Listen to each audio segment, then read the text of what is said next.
ఊర్లలా లొల్లులు గమ్మతుంటాయి.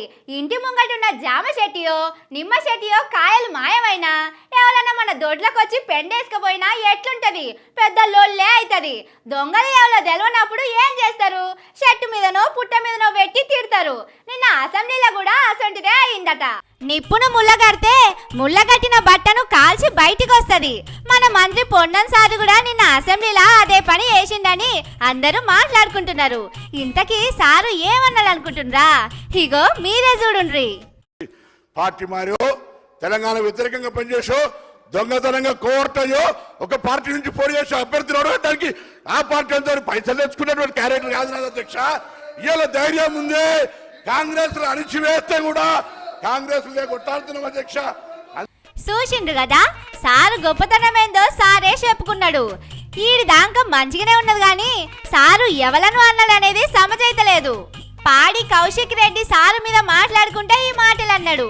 కానీ కౌశిక్ రెడ్డి సారు మీద పెట్టి రేవంత్ సార్నే ఈ మాటలు అన్నాడని బయట మాట్లాడుకుంటున్నారు. రేవంత్ సారు పార్టీలు మారి కాంగ్రెస్ లకు వచ్చి పిసిసి ప్రెసిడెంట్ అయ్యిండు, ముఖ్యమంత్రి అయ్యిండు. సూటు కేసులు మోసుడంటే అప్పట్లో ఓటుకు నోటు కేసు కదేనని అంటున్నారు. అంటే రేవంత్ సారు తుపాకీ పట్టుకొని ఉద్యమకారుల మీదకి పోయిన ముచ్చటేనని చెప్తున్నారు. ఇక ఓడిపోవటానికి పక్క పార్టీలతోని పైసలు తీసుకున్నారని కూడా అన్నాడు. అంటే అప్పట్లో హుజురాబాద్ ఓట్లప్పుడు ఈటల రాజేందర్ సారును గెలిపించడానికి రేవంత్ సారు బల్మూరి వెంకటు పైసలు తీసుకున్నారని బయట మస్తు ప్రచారం నడిచింది. అందుకే పొన్నం సారును నిలబడమన్నా నిలబడలేదు. ఈ ముచ్చటనే పొన్నం సారు అసెంబ్లీలో మాట్లాడిందని ఇన్నోళ్ళు అంటున్నారు.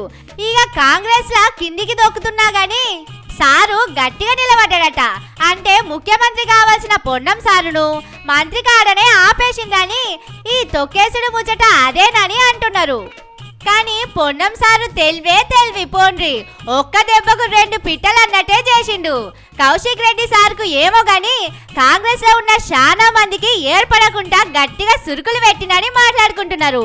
సారు పల్లెటూర్లలో పుట్టి పెరిగినోడేనాయే. అక్కడ మంది మీద పెట్టి తిట్టే లొల్లులు ఎన్ని చూస్తున్నాడు. ఇప్పుడు అవిటినే ఇక్కడ దించిందని కాంగ్రెస్ పార్టీలో ఉన్నోళ్ళు కూడా గుసగుసలు పెట్టుకుంటున్నారు.